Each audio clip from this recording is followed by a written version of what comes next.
اس وقت پوری دنیا کے مسلمان ملکوں کے پاس فوجیں ہیں لیکن فلسطین کو ہم فتح نہیں کر سکتے۔ اس وقت ہرمن نے صلاح الدین ایوبی سے ایک اور بات بھی کہا ہے صلاح الدین ایوبی، یہ تم اور نور الدین زنگی، تم شرابی بھی نہیں تھے، تم زانی بھی نہیں تھے، عیاش پرست نہیں تھے، اس لیے تم نے مصر کو فتح کیا، تم نے عراق کو فتح کیا، تم نے یمن کو فتح کیا، تم نے حلب کو فتح کیا، اور تم نے فلسطین کو فتح کیا، اور حجاز مقدس کو اس کے اوپر حکومت بنائی، اور تم نے جو دیار باکر کو فتح کیا۔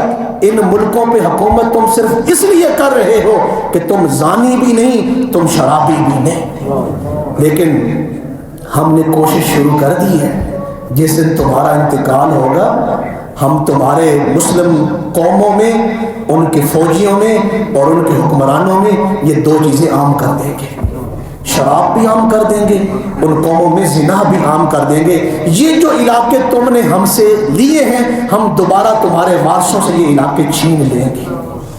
تو صلاح الدین ایوبی نے اس وقت کہا تھا کہ یہ بات تو میں نے کئی سال پہلے اپنے لوگوں سے کہی ہے کہ جس قوم کو شکست دینی ہو اس قوم کی نوجوان نسل میں بے حیائی کو پھیلا دو، وہ قوم ہار جائے گی، تم اس قوم کو فتح کر لو گے، اور وہ قوم کبھی بھی کفار کے مقابلے میں نہیں آ سکتی جو شرابی بھی ہو اور جو زانی بھی ہو، جو بے حیائی میں مبتلا ہو جائے۔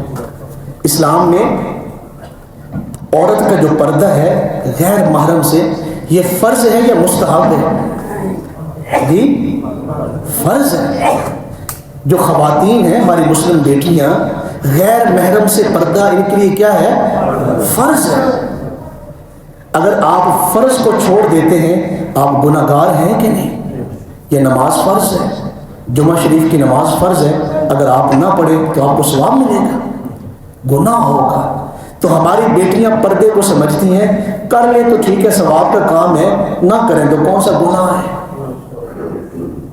قرآن مجید کی ایک آیت ہے انما یرید اللہ لیذھب عنکم الرجس اہل البیت ویطہرکم تطہیرا، یہ مشہور آیت مبارکہ ہے اہل بیت کی شان میں۔ یہ جو آیت شروع ہوتی ہے یہ کہاں سے شروع ہوتی ہے؟ وقرن فی بیوتکن، اے میرے نبی کی بیویوں گھروں کے اندر رہو، گھروں سے باہر نہ نکلو۔ یہ شریعت کا حکم ہے کہ اگر کوئی شرعی عذر نہیں تو کوئی مسلم بیٹی گھر سے باہر نہیں نکل سکتی۔ تو ہمارے ہاں بازار میں یا شادی حالوں میں یا ہمارے جو سکول کالجز اور یونیورسٹی کی جو ٹرپیں وغیرہ جاتی ہیں، یہاں جو نوجوان بیٹیاں جاتی ہیں وہ محرموں کے ساتھ جاتی ہیں یا غیر محرموں کے ساتھ جاتی ہیں؟ پردے کا بھی اہتمام نہیں ہوتا۔ انبیاء کی جو امام الانبیاء کی جو ازواج مطہرات ہیں جن کے بارے میں کہا گیا یا نساء النبی لستن کاحد من النساء، زمانے میں حضور کی بیویوں جیسی کوئی عورت ہو ہی نہیں سکتی۔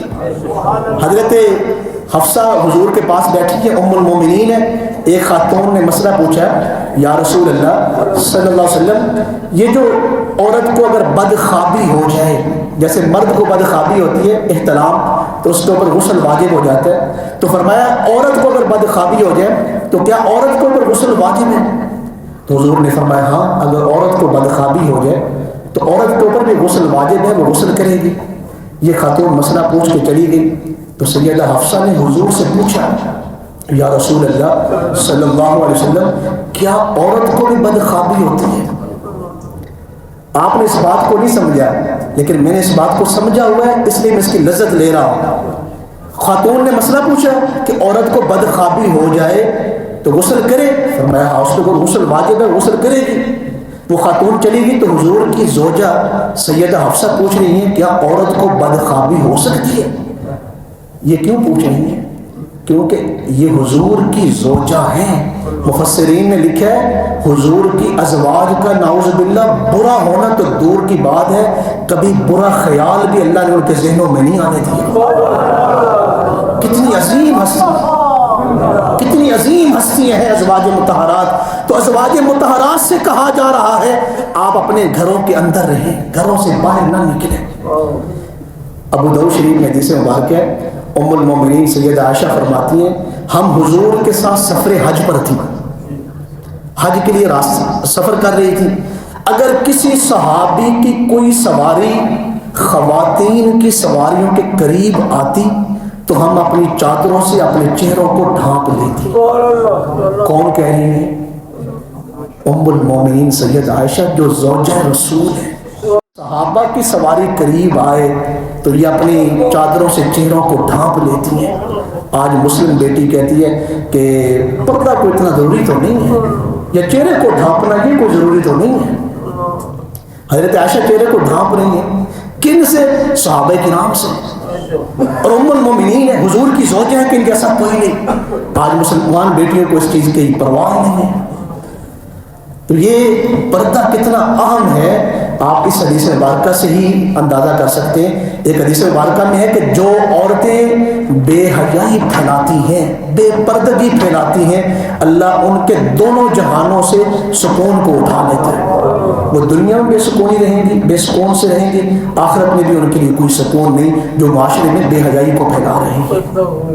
تو صلاح الدین ایوبی نے اس وقت کیا کہا تھا کہ جس قوم کو شکست دینی ہو اس قوم میں بے حیائی کو عام کر دیں، وہ قوم پھر قوم نہیں رہے گی. آج اس قوم کو بے حیائی کے سپرد کر دیا گیا.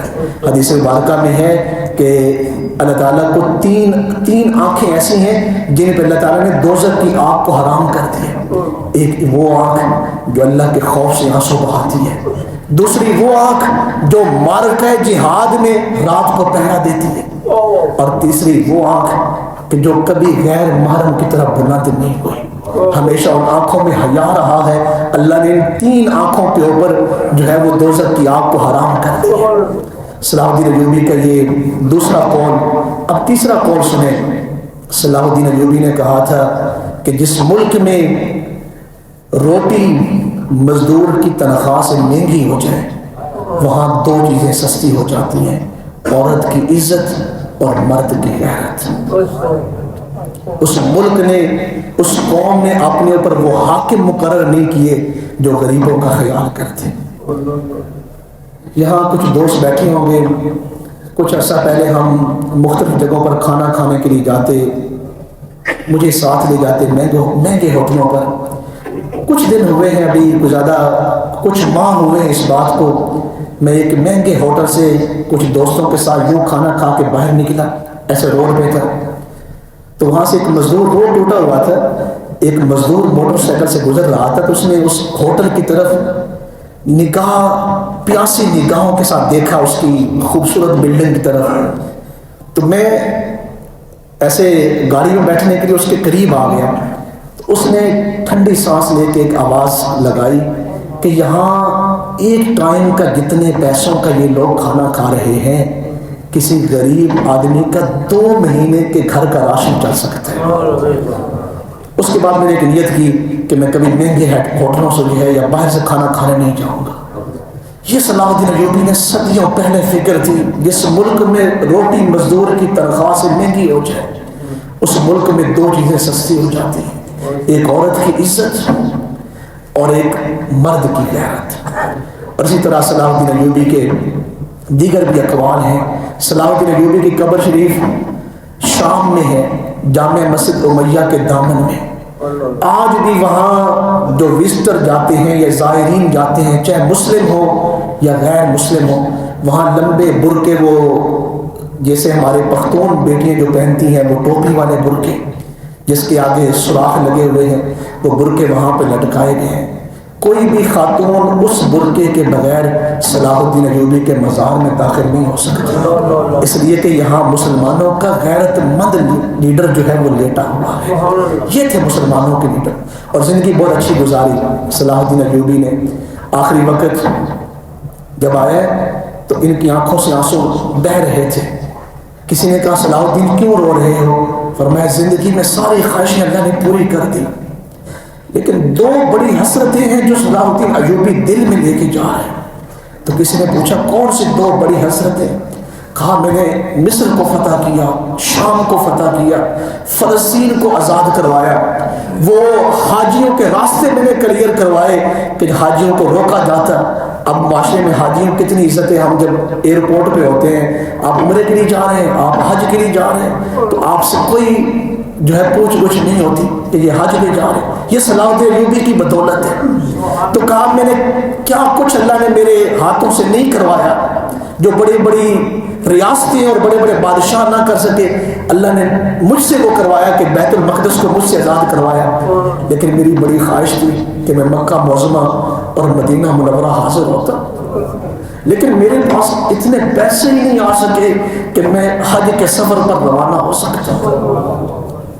کتنے ملکوں پہ حاکمیت ہے صلاح الدین ایوبی کی، لیکن کبھی زکوٰۃ فرض نہیں ہوئی، کبھی حج کے لیے نہیں جا سکے۔ اور دوسری خواہش فرمائی یہ ہے، میں نے 100 سے زیادہ جنگیں لڑی ہیں، 100 سے زیادہ، اور آپ نے یہ وصیت کی کہ جب میں فوت ہو جاؤں تو میری تلوار کو میری قبر کے اندر میرے ساتھ رکھا جائے۔ تو کسی نے کہا یہ کیوں کہہ رہے ہیں؟ فرمایا قیامت والے دن میرے اعمال گواہ نہیں ہوں گے، قیامت والے دن میرے گواہی یہ تلوار پیش کرے گی کہ یہ تلوار 100 جنگوں میں جب بھی اٹھی ہے تو اسلام کی سربلندی کے لیے اٹھی ہے، اسے وہاں پہ جو ہے میرے ساتھ دفن کیا جائے۔ تو کہا کہ ایک یہ حسرت تھی کاش میں مدینہ منورہ اور مکہ معظمہ حاضر ہوتا، اور میری دوسری یہ حسرت تھی کہ اللہ کبھی میری زندگی میں وہ گھڑیاں لاتا کہ مجھے بھی شہادت کی موت حاصل ہوتی۔ میں نے اللہ سے مانگی تھی کہ مجھے شہادت کی موت ملے، لیکن مجھے بستر پہ موت آ رہی ہے۔ میں اپنی گفتگو کو سمیٹتے ہوئے آخری بات آپ سے عرض کر رہا ہوں، آپ اپنے آپ کو پہچانیں، ہم کون ہیں، ہمارے بڑے کون تھے اور ہماری کامیابی کس میں ہے۔ اتنے بڑے ملکوں کی سلطنت ہونے کے باوجود جب صلاح الدین ایوبی فوت ہوئے ہیں تو ان کی وراثت میں صرف 46 درہم تھے، 46 درہم، کوئی خزانہ نہیں بنایا۔